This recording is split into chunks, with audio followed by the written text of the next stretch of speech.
Shabbat Shalom, everyone. This week we are in Parashat Shoftim. The Torah portion of Shoftim can be found at Deuteronomy 16:18 through 21:9. Our Haftarah portion is Isaiah 51:12 through 52:12, which is the fourth consolation. And our Brit Chadashah portion is John 14:9 through 20. And much of our Torah portion is focused on the idea of justice and how we go about maintaining justice in the land. At Deuteronomy 19:4, we get the legal definition of manslaughter in the Torah, which is to say accidental killing. If anyone kills his neighbor unintentionally without having hated him in the past, it says. Now, I found it very interesting that this includes the caveat of not having hated his neighbor in the past under the definition of manslaughter. Reading this, it seems that if you accidentally caused someone's death, but you expressed or acted upon a deep hatred of that person in the past, then it may be presumed that the death was not an accident. On a basic level, we can see how that works in an evidentiary sense. Killers have often caused the deaths of other people and tried to make it look like it was some kind of accident. However, this idea still seems to fly in the face of an important piece by which we understand Torah law, and that is the presumption of innocence until proven otherwise, usually by the mouth of 2 or 3 witnesses. If a person hated another person and then accidentally causes the hated person's death, the hateful one is presumed to have committed murder rather than manslaughter. I think this ties in well with what our Messiah says at Matthew 5:21 through 22. You have heard it was said to those of old, you shall not murder, and whoever commits murder shall be subject to judgment. But I tell you that everyone who is angry with his brother shall be subject to judgment.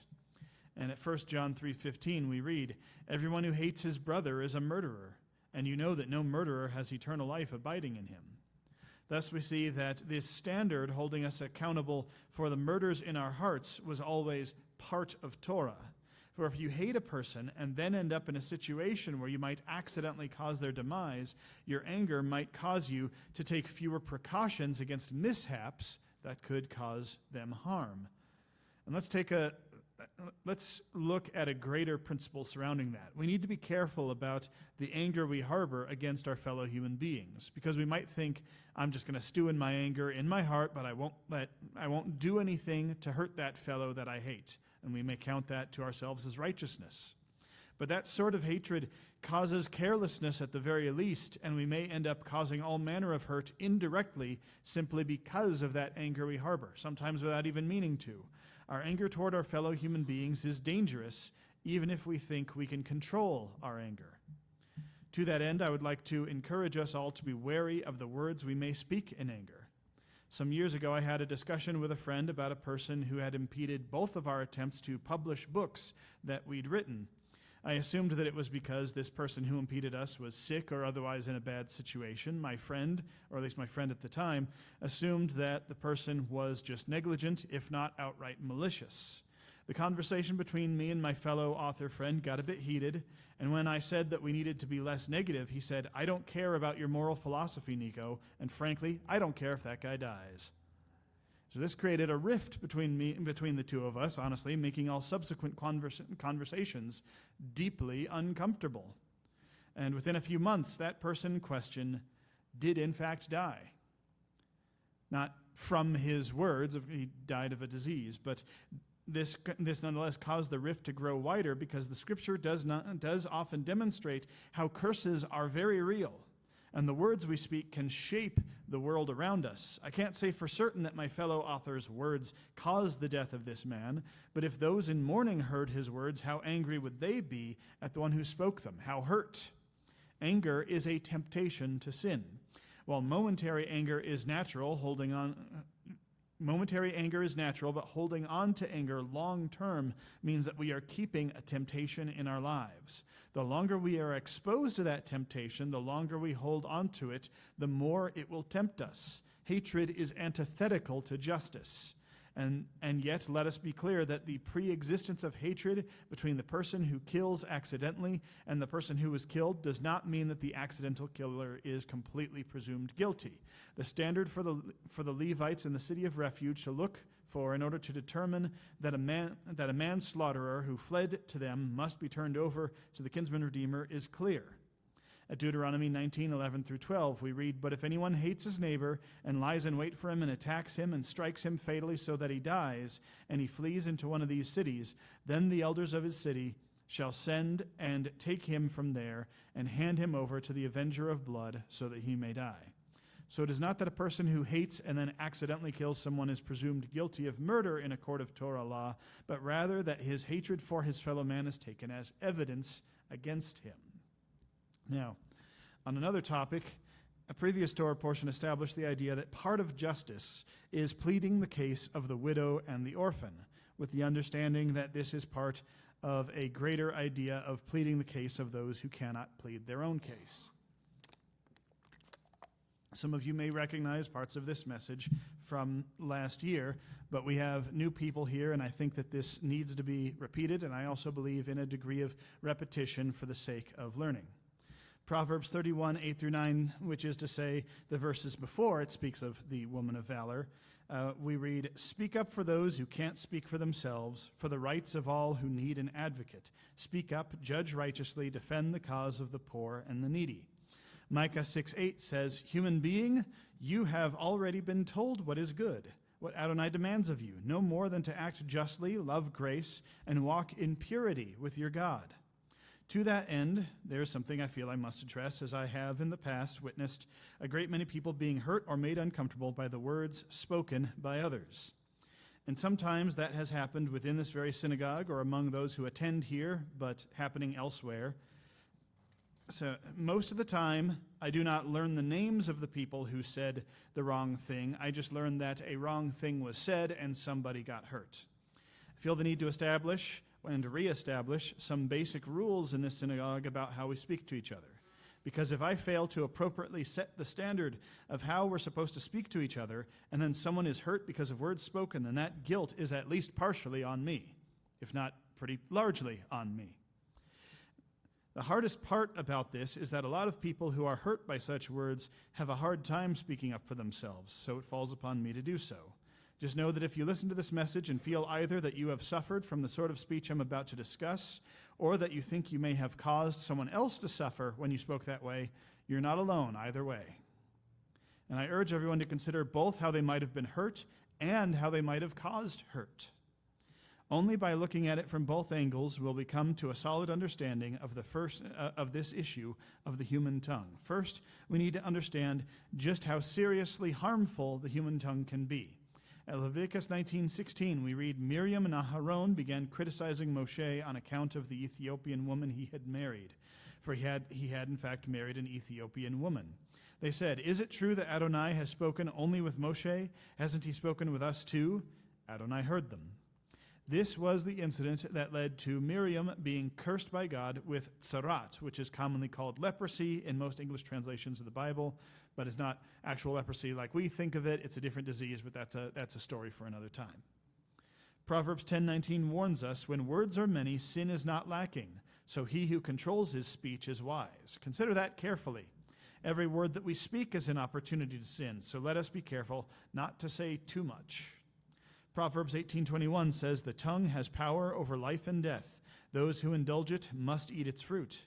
Usually when we think of words that can cause harm to the point of ending a person's life, we assume that this must be the words of a person in a position of power. But what you need to understand is that everyone is in a position of some degree of power, because their very words have power. When a man is so miserable that he chooses to take his own life, it's likely that such a man was overwhelmed by the unkind words spoken to him. Even if more kind words than unkind words have been spoken to him across his lifetime or even recently, a depressed mind will focus and zero in on the unkind words and then amplify them and just stew on them, and it's all he can think about. And I'm sorry to reference something so dark, but I truly believe it needs to be said. Some years ago, I and many others in this synagogue lost a loved one, a young man who did take his own life. And while we loved this young man very much, it was no secret to anyone that he was a highly contentious person, someone who liked to argue with others and could get quite aggressive about it. Personally, I cannot stand that, and so I'd try to say things to get him to just sort of leave me alone. And sometimes my words grew to be a lot harsher than they needed to be. On the day that we buried him, my own words haunted me, leaving me wondering to what degree what I'd said had contributed to his decision. I say this not to say that anyone is responsible for another person's actions, but rather to make sure that you all know the pain of guilt that can come from when you find yourself in such a position. It can be quite crushing. By contrast, I have at times had people come to me thanking me for kind words I said to them a long time prior, kind words that I'd forgotten I'd spoken, or just sort of that I said in passing. You have no idea how long the words you speak, negative or positive, will last in another person's mind. Thus, the tongue has power to encourage life as well. Proverbs 21:23 says, "Whoever guards his mouth and tongue keeps himself out of trouble." I would argue that we also need to be careful about venting when we are frustrated about something. For Proverbs 29:11 says, "A fool gives vent to his temper, but a wise man holds it back." This does not mean that venting your frustrations is a sin, but it does suggest, well, that it's wiser not to vent your frustrations. Psychological studies have shown that while talking about our feelings and even our anger in a safe space can be therapeutic and helpful, aggressive venting, such as breaking things, throwing things, shouting, constant rumination on the same issue that makes you angry, or hitting a pillow when you're angry, these all appear to make the problem worse. It trains you to react to your own anger. It is far better to have a calm conversation with someone you trust about what angers you than to shout and vent your anger, as we so often do in modern society. Dear friends, in my youth, I got into quite a lot of trouble with the words I chose to speak. By the time I was in my late 20s, I found I had few to no friends, for I had scared them all off or offended them. So often I used to defend my poorly chosen words with such arguments as, "Well, it was just a joke," or "That was a compliment, why are you hurt?" or "I'm just speaking truth," or even, "Come on, you know I didn't mean it that way, you're too sensitive." These are not humble responses, these are prideful responses. I should have apologized. I should have taken responsibility for the way my words hurt others. I should have been more mindful of my words, and I should have striven to improve the way I spoke to people from then on. And certainly, in addition to apology, yes, it is important to also say, "But you know I didn't mean it, right? Please know that I didn't really mean that." But that is not the same as apologizing. And most of the friends I lost did not return, even if I apologized profusely later on. And honestly, that is their prerogative. I hurt them, and there's no getting around that. I can apologize and try to make amends, but it is not for me to expect and demand that they must forgive me. And most did not. The few exceptions are truly faithful and biblically minded people, indeed, to give me forgiveness that I did not deserve.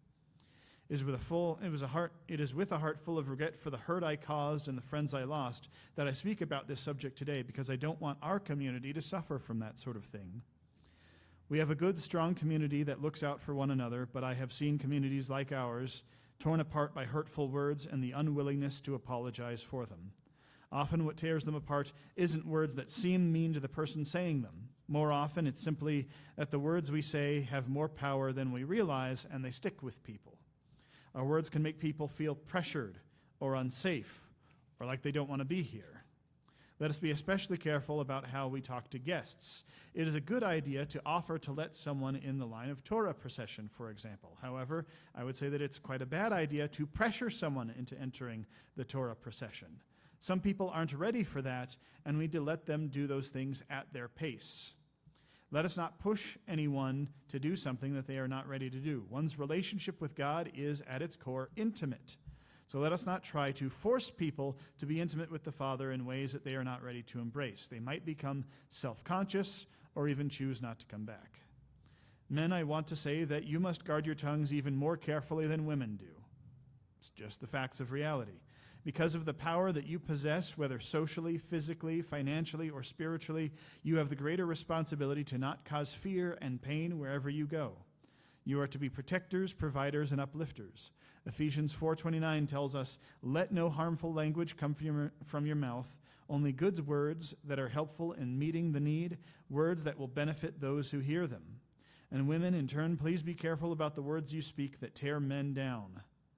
It has become a popular sin in our society to treat men like they are morally or intellectually lesser by their very birth. The world today likes to describe men as useless, toxic, stupid, and evil.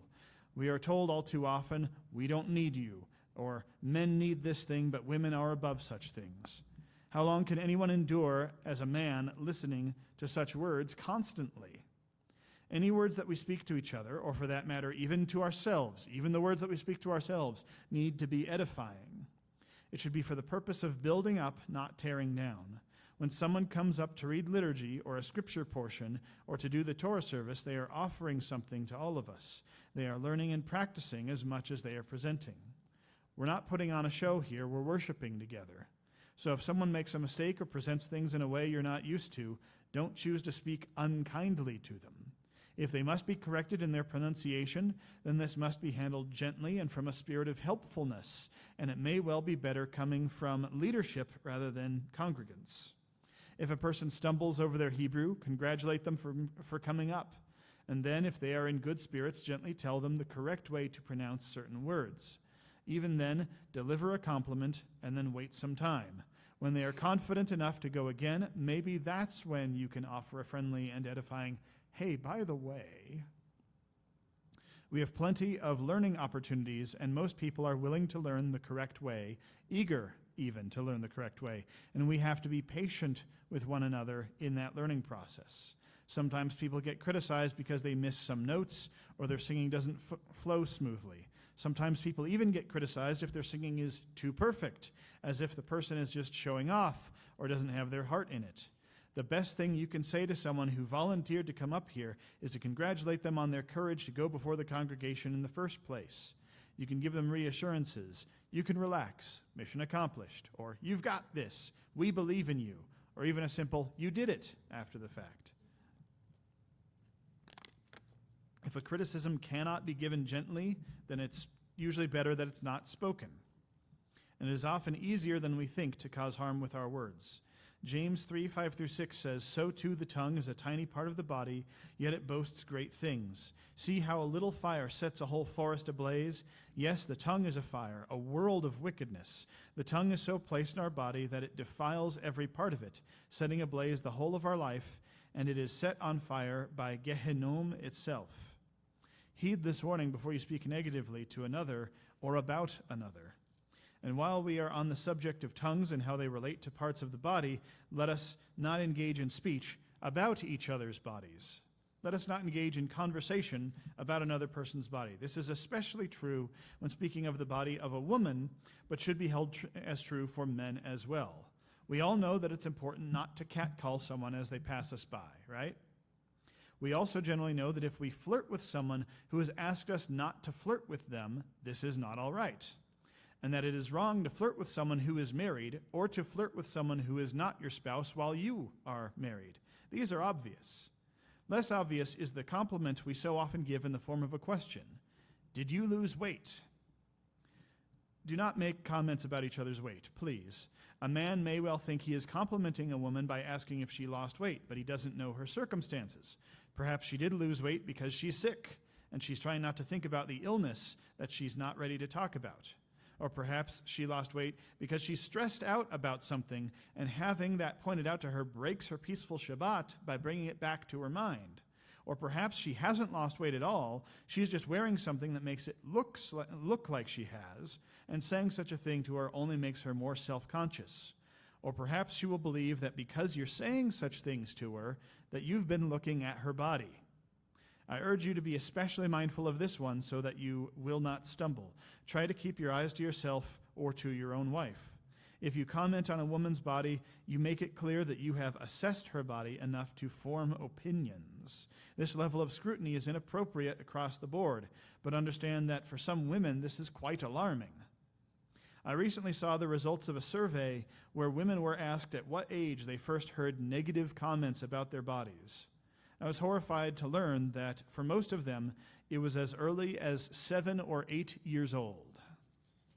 What is happening in our society when 7-year-old girls' bodies are being assessed, appraised, and assigned value? We should not comment on any female's body, and this is doubly true of children.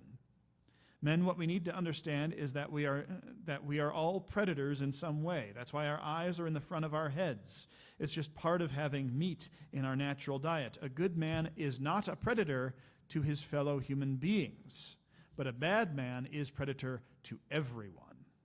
Sometimes it is difficult to tell the difference between men who prey, because men who prey on human beings in various ways often find ways to hide it. Therefore, men, it is up to you to ensure that no one around you ever has any reason to believe that you are predatory. This is why we do not comment on women's bodies. Fathers, also watch your tongues around your daughters. They will carry what you say for life. A criticism that you have for somebody else, they may take to heart for them. Husbands, when you comment on your wife's body, you should be equally complimentary, edifying, and supportive. She will carry your words with her for life. Brothers, friends, fellow congregants, strangers, I can assure you, she does not need your opinion on her figure. A fair question here would be, can women comment on women's bodies? Can men comment on men's bodies? And on their bodies, I would still offer a sweeping no. Why would that be necessary? To that end, we must also refrain from attacking people over their wardrobe choices.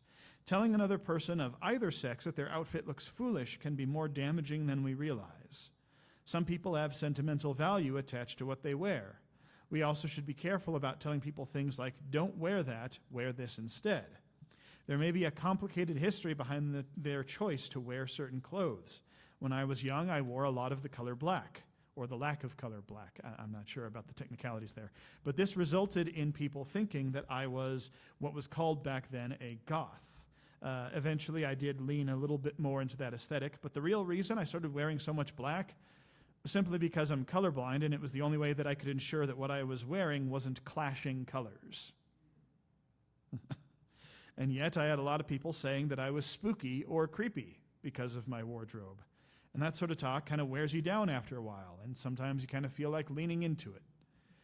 Now, what do we do if a person comes into the synagogue and is wearing something that is clearly immodest or threatening or even illegal to wear, such as a badge or an item that exerts authority that one has not earned the right to wear? Like, what do we do if a guy comes in dressed as a police officer and he's not a police officer?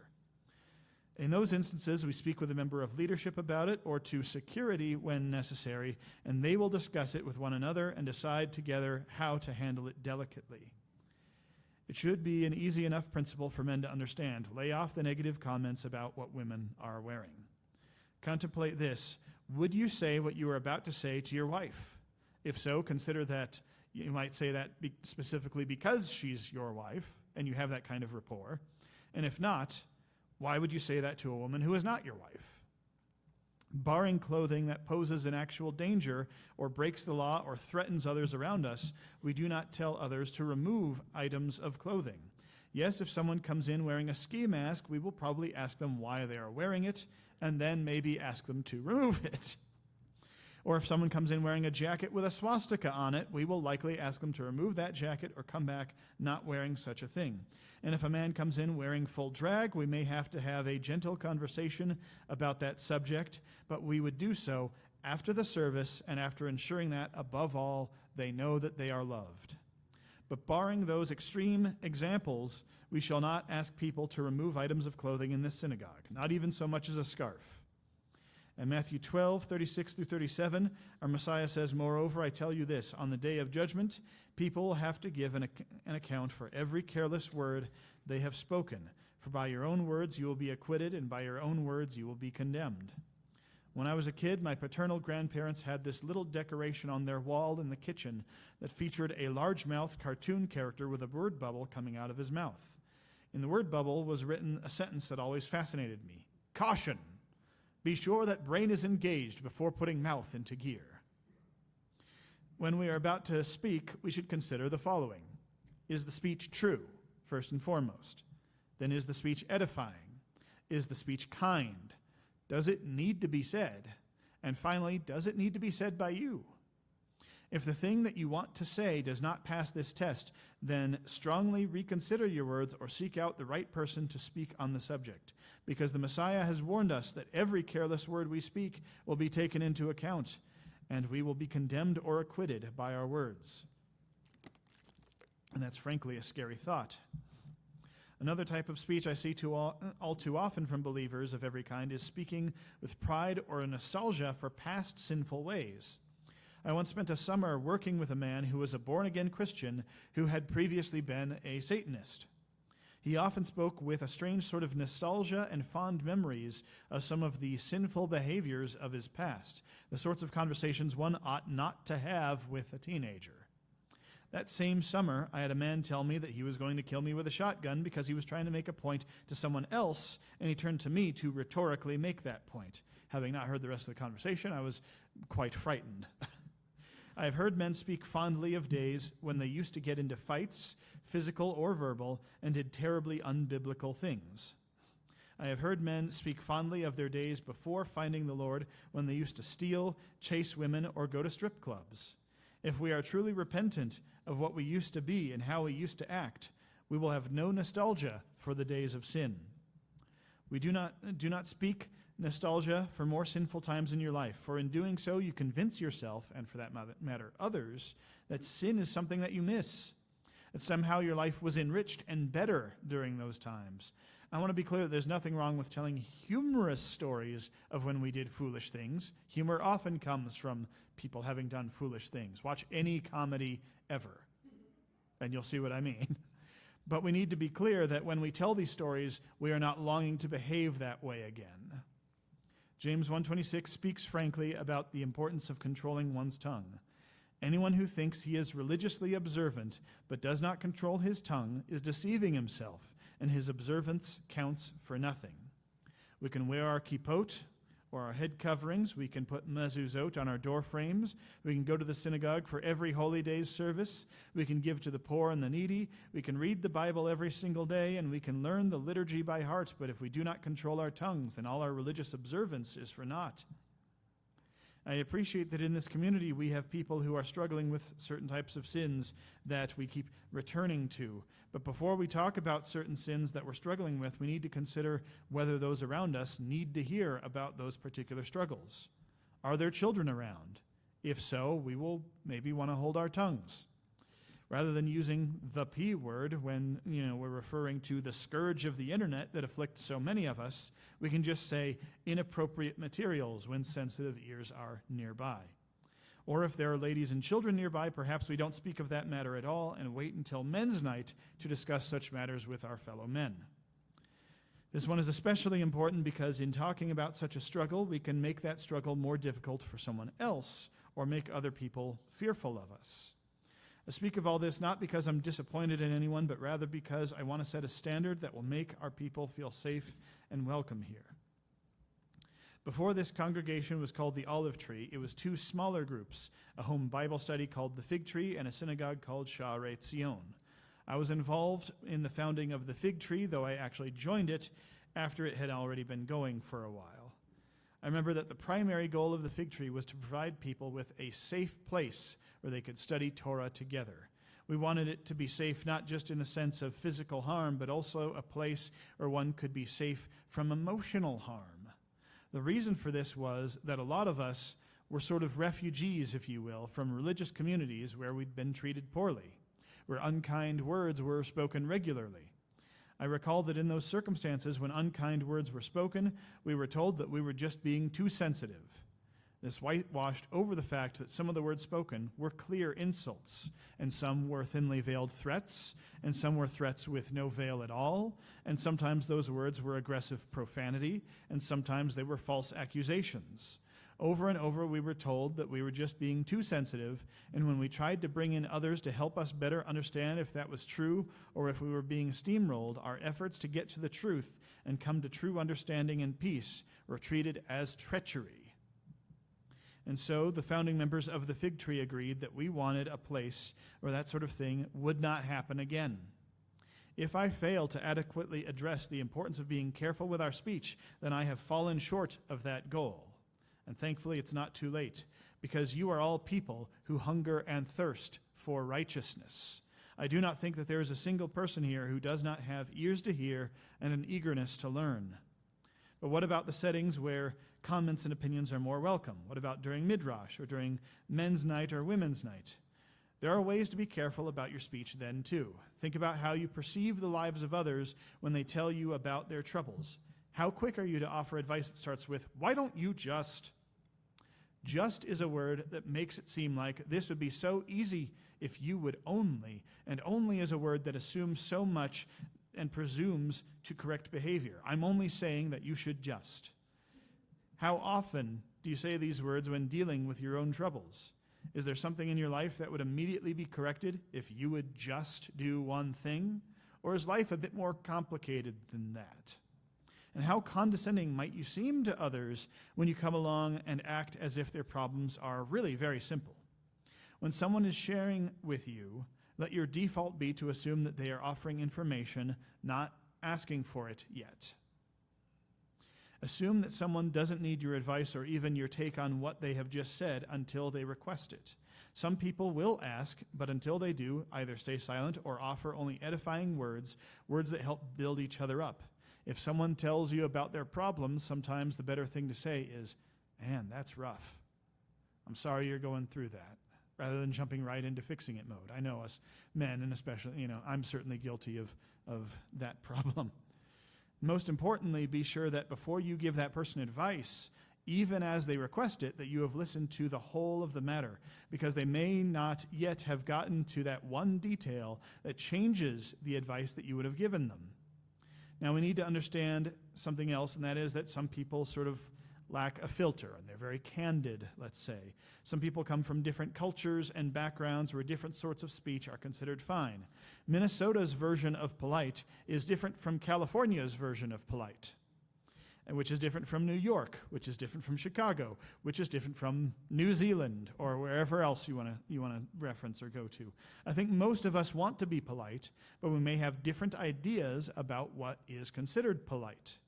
Some cultures think it is impolite to talk to someone while not looking them in the eye, while other cultures think it is impolite to look someone in the eye for too long.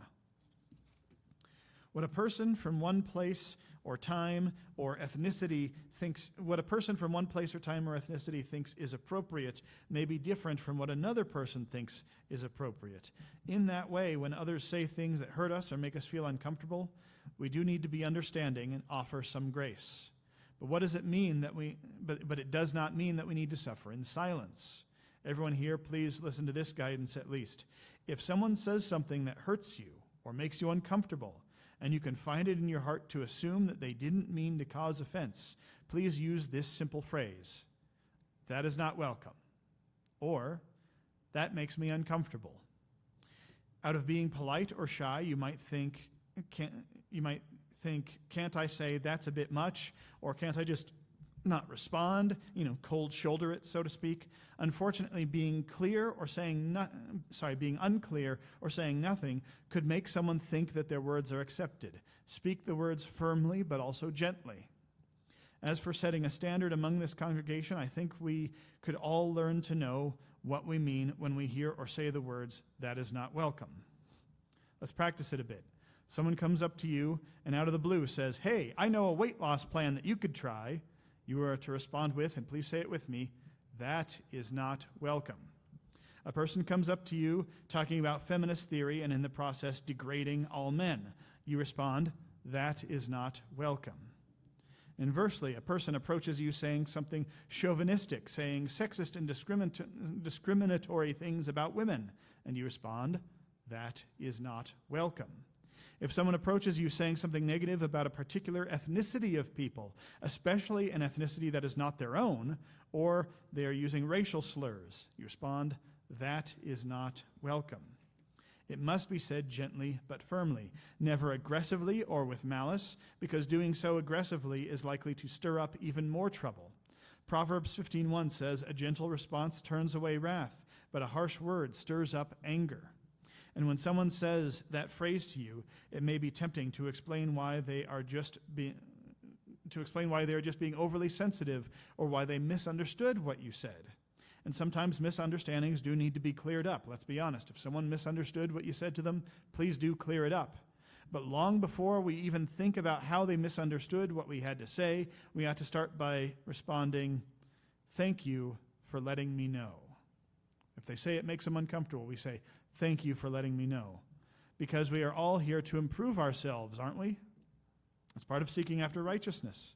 We're all here to grow closer to the Lord and to learn how to treat each other better, because that is the biggest way He instructed us to worship Him, to love one another and to treat each other well.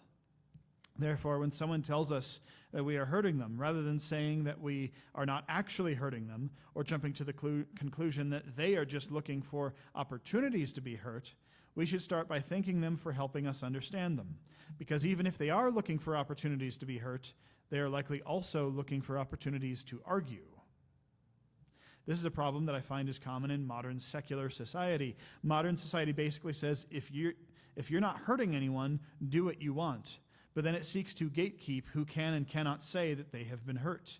They treat it as if your pain only matters if you are part of the right demographic group, with some people holding the opinions of minorities higher or others holding them lower. A society that bases its rules around hurt no one, but then ignores those who say that they are being hurt, is doomed to fail. If we do not speak up about the things that hurt us, how is anyone to know that they are hurting us? If we do not take it seriously when someone else has told us that we hurt them, how are they to feel safe enough to let us know that they were hurt? So let us practice saying, "Thank you for telling me," when someone tells us that we hurt them. Let this precede even an apology, if we can help it. Someone says the joke you told was not welcome, and you say, "Thank you for telling me." Someone says that your comment about their wardrobe was not welcome. You say, "Thank you for telling me." Someone says that your criticism of the flavor of their own egg dish was not welcome. You say, "Thank you for telling me." It strikes me as entirely possible, even likely, that I've recently said something to someone here that hurt them or made them uncomfortable. I did, to one man, make an analogy of wrestling with doubt being akin to muscle building. He was a man with strong muscles, clearly so I foolishly made a comment about that being an analogy that he clearly understood well. Thankfully, as far as I know, my foolish comment did not hurt him or make him uncomfortable. But again, I don't know, because so often people hide their hurt. They hide the fact that they're uncomfortable. And it could have, and for that reason, I should not have said it. We all need to look at this matter and consider both how we have been hurt and how we have caused hurt. And if you are someone who is at odds with another in this congregation because of words said, please come to me to speak about how best to remedy the situation. The remedy may well be for you to have a conversation one-on-one with the person who caused offense, or if there is a reason you cannot meet with them one-on-one, then it may need to occur in the presence of another. Or if those steps have already been taken, it may be time for me personally to mediate the matter to the best of my ability. Whatever the case, if you have a conflict with someone else here, I urge you to resolve it. And I urge you to understand that just like you, this other person makes mistakes. We have all had moments where we should have said, that is unwelcome, and we have all had moments where we should have responded, thank you for telling me. We cannot assume that this message is for someone else either. The truth is, if we find ourselves wondering about the sins of others and what we should do about other people who have wronged us or wronged God, then we are probably asking the wrong questions. Our questions ought to be about how we have wronged others and wronged God, and how we might make things right. We need to ask ourselves what we need to repent of. That is the far more interesting and pressing question. The Torah portion today opens by telling us that any animal sacrificed to Adonai must have no defect. This is, at its core, a demonstration of the simple principle. Hashem commands that we give him our best. However, someone might point out the obvious issue with this commandment. How can we possibly offer animals that are without spot or blemish? I've worked as a farmhand for a while, and I'm pretty sure that every animal that's ever existed has had some kind of spot or blemish somewhere if you look hard enough for it. I don't think that this is an aha moment that shows us the Torah is actually impossible to follow. I do not think Hashem sets impossible standards for us. I think this is a lesson to help us better understand a spiritual matter. As it says in Romans 12:1, I beseech you, therefore, brethren, by the mercies of God, that you present your bodies a living sacrifice, holy, acceptable to God, which is your reasonable service. If we are to be living sacrifices, yet the animals presented to sacrifice before Adonai are to be spotless and without defect, we have a lot of work to do. To focus on the sins of those around us more often than we focus on repenting of our own would be like standing in line at the temple with your animal for the sacrifice and noticing all the defects on your neighbor's lamb while ignoring your own. Rabbi Jonathan Sachs of blessed memory said of our Torah portion that the maintenance of social order and communal justice was the responsibility of all the people. Let us do so with humility, grace, gentleness, and honesty. Let us remember that we serve a king who washed the feet of his disciples, and the one with whom he started was the one who would soon deny him 3 times, and the one he had often reproved. As Ephesians 5:1-2 says, therefore be imitators of God as dear children, and walk in love, as Christ also has loved us and given himself for us, an offering and a sacrifice to God for a sweet-smelling aroma. Proverbs 16:24 says, pleasant words are like a honeycomb, sweet to the taste, and healing for the body. Let our words to one another be sweet and healing words. James 1:19 tells us, understand this, my dear brothers, let every person be quick to listen, but slow to speak, and slow to get angry. Ecclesiastes 3:7 says, a time to tear, and a time to sow, a time to keep silent, and a time to speak. Listening to what others say often gives us cues about what sorts of conversations they are comfortable with. Furthermore, listening helps us to learn from one another. So consider at every moment whether it is your time to speak or your time to be silent and listen. Proverbs 12:18 says, there is one who speaks rashly like the thrusts of a sword, but the tongue of the wise brings healing. Let us not wield our tongues like swords against each other, but rather speak that which heals. At Luke 6:31, the Messiah tells us, treat others the same way you want them to treat you. You don't want to be verbally attacked, do you? You don't want to have speech directed at you that makes you feel diminished or unsafe. Therefore, do not verbally attack others or direct speech at them that makes them feel diminished or unsafe. Romans 14:19 says, so let us pursue what makes for shalom and mutual upbuilding. 1 Thessalonians 5:11 says, therefore encourage each other and build each other up, just as you are doing. Let us take these words to heart, and in so doing, guard the words that issue forth from our hearts, lest they become as arrows against others. Let every word we speak be uplifting, compassionate, respectful, and true. Shabbat Shalom.